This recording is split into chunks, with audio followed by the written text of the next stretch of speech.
Se desprende entonces de esa idea otras cosas que ni va por ahí. Claro. Entonces ahí Joshua tenemos que dejar de verlo como que el que nos va a salir a cubrir de los delitos que cometemos. Ahí ya te metiste, ven, yo te defiendo. No. No es post eventum. ¿Ya? Yo te consuelo cuando peques, no te preocupes. Sí. Así Yo no voy a es. ser consolador, o sea, cuando te has metido en el lío y en el pecado, yo te consuelo. Pobrecito, ¿vale? No. Ay, entonces él diría, ¿por qué no me avisaste antes? Claro. Y entonces, ¿sí ves el matiz tan diferente que hay? Entonces Yehoshua es nuestro praklit, él nos previene, porque por eso es advocatum. Tú le consultas a Yehoshua, Señor, mira, está esta situación, mándame consejo, muéstrame tu palabra, antes de meterte en el lío. Entonces la palabra en sí es latina, después la pasa al griego.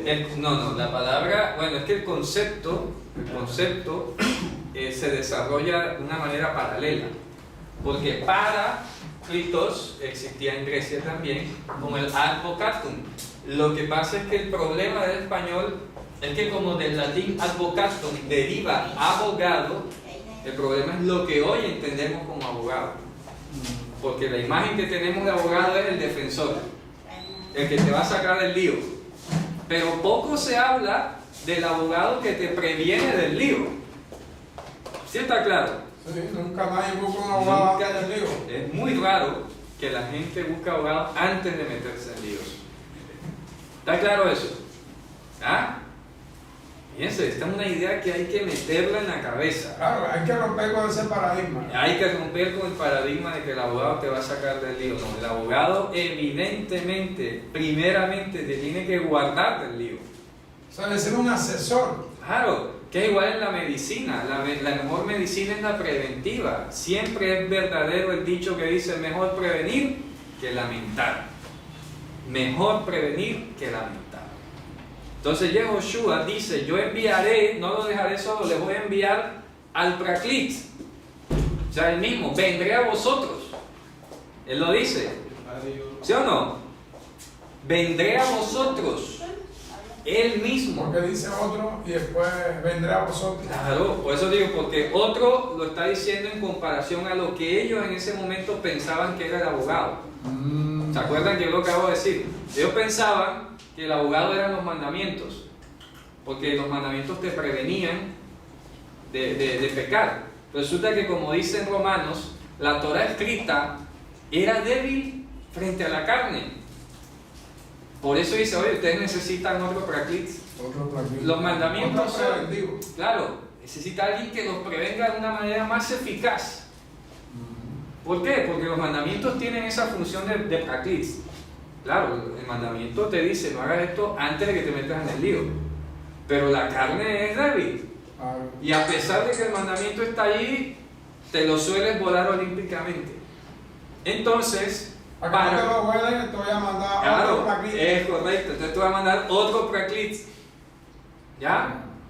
Que cumpla de manera eficaz o más eficaz la función que hasta ahora venía llevando la Torah. Por eso dice el Romano, para que la justicia de la Torah se cumpla en nosotros. Por el praklit. Claro. Por el otro praklit. Por el otro praklit. ¿Está claro? Claro. ¿Ah? Claro, porque la ley era débil en cuanto a la carne. ¿Ya? Porque estábamos... ¿Enviaré otro qué? Otro praklit. ¿Ya? ¿Cuál es el otro praklit? Su poder en nosotros. Ruach HaKodesh. Pues sí, ahora tenemos la mente de Cristo. Claro, porque Él es nuestro praklit, nuestro verdadero previsor. Previsor. El que nos ayuda en nuestra habilidad y no, venga. Ahí está el mandamiento, veo que te lo vas a volar ya, venga. ¿Ah? Por eso es que dice, el Espíritu que ha hecho morar en nosotros nos anhela celosamente. ¿Ah? Porque esa es la función del otro praklit. Que la función del praklit de la escritura tiene su alcance.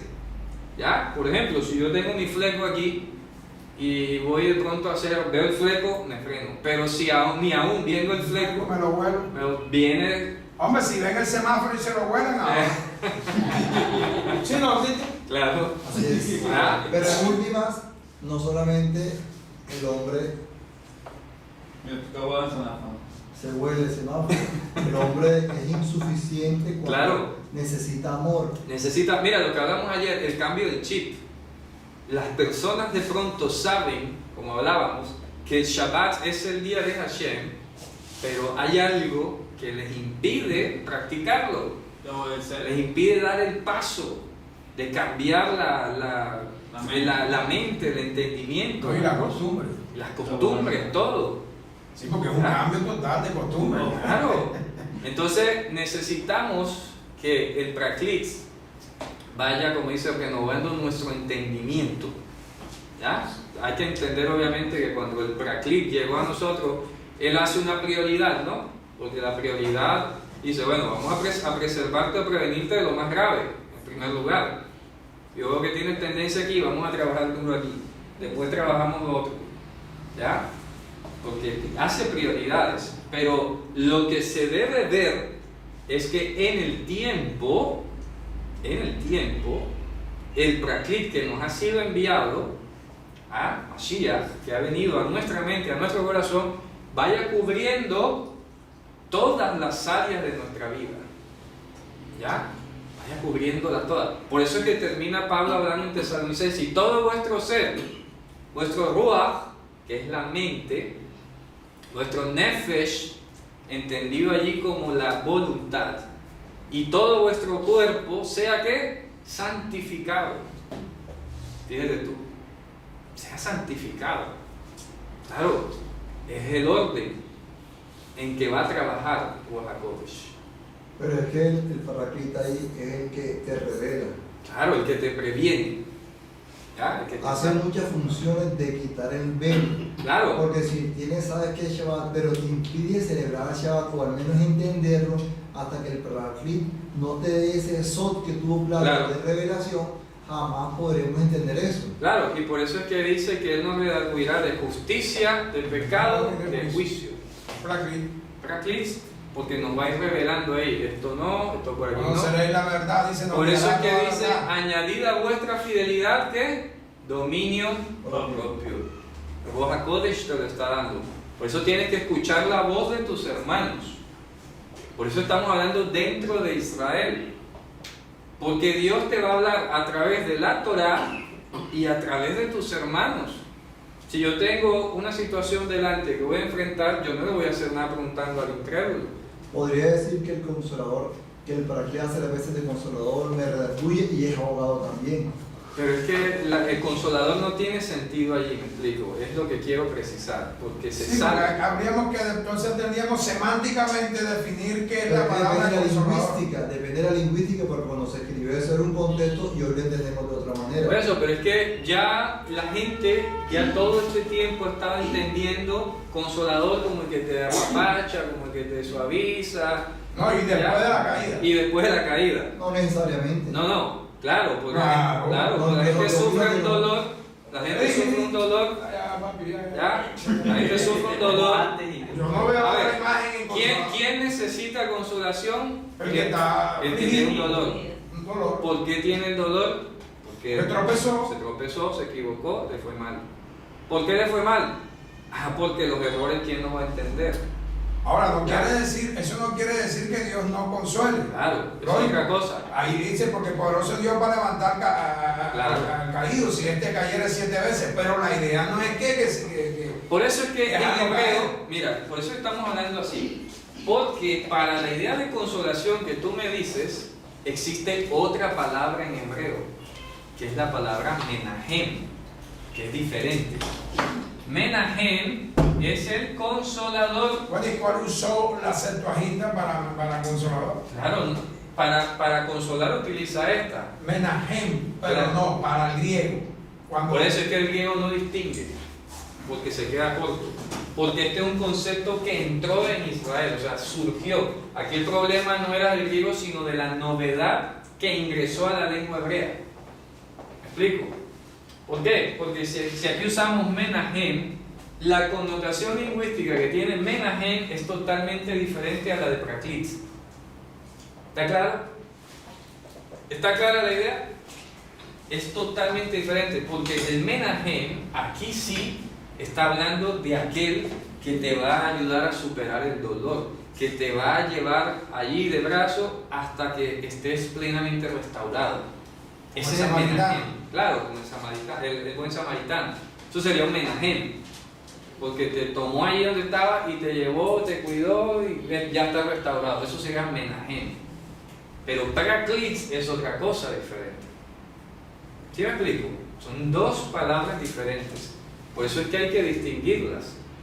¿Ya? Hay que distinguirlas. Entonces, Yehoshua es nuestro Praklits y aquí Él envió a otro Praklits. Porque estamos hablando de esto. Los mandamientos te están previniendo de meterte en líos. En medio del caos, porque estamos hablando de la guerra. Y en medio de la guerra se podría dar cualquier cantidad de situaciones irregulares o caóticas. Y en medio del caos la Torah te pone un orden. Y te previene. ¿Ya? Y te pone escenarios. Mira, cuando pase esto, cuando pase lo otro, en medio del caos. O sea que sin consejo no vas a andar por ahí. ¿Ya? Y si eso funcionó, porque funcionaba, ahora cuánto más estando Dios desde adentro guiando nuestros pensamientos. ¿Qué termina diciendo? Y la paz de Dios que sobrepasa todo entendimiento guardará vuestros pensamientos y vuestros corazones en Yehoshua HaMashiach. ¿Sí o no? Traduzca en vez de en, con Yehoshua HaMashiach. El abogado, Praklits. ¿Tienes? Guardará con Yehoshua HaMashiach. O sea, ¿cuál es el medio para hacerlo? La mente de Cristo, que es el mejor Praklits, el Praklits más eficaz, el Praklits más eficiente. En ese momento histórico de la parashá de hoy, el mandamiento lo que hacía era prevenirte para darte paz. Claro, para que no te complicaras la existencia. Te estaba asesorando. Por eso que Pablo dice en Romanos, y basado en la Torah, apruebas lo mejor. ¿Ya? Lo mejor. Tienes en la Torah la forma de la ciencia y la verdad. Y entonces, si eso funcionó y le sigue funcionando al pueblo judío en términos generales, ¿cuánto más con el otro? ¿Cuánto más con el otro Praklits? ¿Cuánto más se espera que funcione? Pero claro, es que si no lees la Torah, vaya, va a estar complicado. Porque esta es la voz de Dios, está aquí. Claro. El Praklits trabaja con esto. Este es el insumo del Praklits. ¿Ya? Este es el insumo del Praklits. Tanto así que dice en Romanos 2 que aquellos que no tenían la Torah físicamente mostraban la obra de la Torah escrita en sus corazones. O sea que, aunque no pudieras leerla en ese momento, el Praklits se encargaba de enseñártela, pero por lo menos la oías en la sinagoga. Porque no era que los gentiles se convertían y se quedaban por ahí en la calle. ¿A dónde iba un gentil convertido? A la sinagoga, a escuchar la parashá todos los sábados, todos los shabbats. De lo que escuchaba el gentil convertido, el Praklits trabajaba toda la semana con eso que iba a escuchar. Oye, mira, hoy escuchaste la parashá, te la voy a recordar. ¿Qué dice? Él le recordará todas las cosas. Y entonces, ¿cuáles cosas voy a recordar? Las que oíste. Mira que dice, no les enseñará, dice, les va a recordar. ¿Por qué? Porque ya antes has escuchado. Tú no vas a recordar algo que nunca has escuchado. ¿Está claro? Cuando dice enviaré a otro consolador, entiéndase a otro Praklits. A otro Praklits. Porque ese es un término, pero ese término Praklits es moderno, ¿no? Es de la época. Claro, sale en la Mishnah.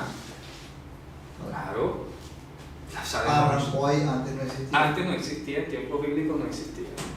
Así como el concepto de mediador y otros conceptos que vienen del mundo greco-latino y que permearon el pensamiento hebreo y que fueron llevados a un mejor término a través del Evangelio. Fíjate tú, qué curioso. O sea, hay un lenguaje lingüístico profundo. Sí. Claro, que toca revisar. Claro, porque el mundo griego fue una apertura hacia otros conceptos. Es como tú tener una palabra que te explica cierta situación que tú la conoces pero no sabes llamarla. ¿Me explico? ¿Ya? Por ejemplo, aquí hemos prestado términos, el internet, garaje, ¿ya? CD. Son conceptos que nosotros los vemos pero no sabríamos cómo llamarle. Ya alguien por allá le puso nombre. Bueno, ¿para qué no vamos a inventar otro? Trae ese nombre extranjero y lo ponemos aquí. Así pasó. Los rabinos de la época conocían la figura del abogado y todo eso, pero no tenían un concepto para llamarlo. Que los griegos le presta la palabra, aquí no tenemos. Fue al revés, del griego se hebraizó. Sí, del griego se hebraizó. A pesar de que la figura ya existía. Claro, sí, ya se conocía, ¿no? El Dayan ya existía. Es correcto, ya había un Dayan, ya había un Shofet, que lo hablamos el otro día, el defensor, ¿se acuerdan? Pero entonces el Shofet no era tan popular, no era tan público así, ¿cierto? Porque estaba ahí cuando tú llevabas el caso, pero acá ya es algo más particular, por eso es el que está al lado tuyo, que tú lo llamas. En cambio, en la figura bíblica tú tenías que acudir, tú eras el que acudías. El padre griego es el de al lado. El padre. Sí, el padre es de al lado, paralelo, de al lado, que está allí, ¿cierto? Entonces, bueno, ¿está claro esto, hermanos? Fíjense ustedes qué hermoso que terminamos hablando de Yehoshua Mashiach. ¿A través de qué? A través de entender la función de los mandamientos. ¿Ya? Cuando compruebas la voluntad de Dios que es buena, agradable y perfecta. Así que tenemos que pensar en Yehoshua como nuestro abogado, el que nos va a prevenir. Por eso hay que llamarlo, porque Él va a acudir al llamado. Él va a estar al lado al llamado apenas tú lo invoques, antes de meterte en un lío. Claro, que estando en el lío también te puede sacar, obviamente, pero no es la idea. O sea, no es la idea. Antes de hacer cualquier cosa. Claro, tiene que Pero es consultar. que lo que me pregunto es que el praxis no solamente, sino hay cosas que se presentan en la vida, la sanidad, el cáncer. Eso es otra cosa, eso es función del menajem. Es el mismo. No, pero la función es distinta. ¿Me explico? O sea, estoy El que hablando. tiene don de sanidad. Es que eso es otra cosa, eso es menajem, todo eso es parte de la consolación. Cosas, repito, es que el praxis va a estar al llamado. Cuando tú lo necesites, repito, en un contexto de meterte en líos. Antes de meterte en líos, tú llamas y consultas, pero ya una enfermedad, esas son cosas que tú no buscas. ¿Me explico? Que tú no te las buscas.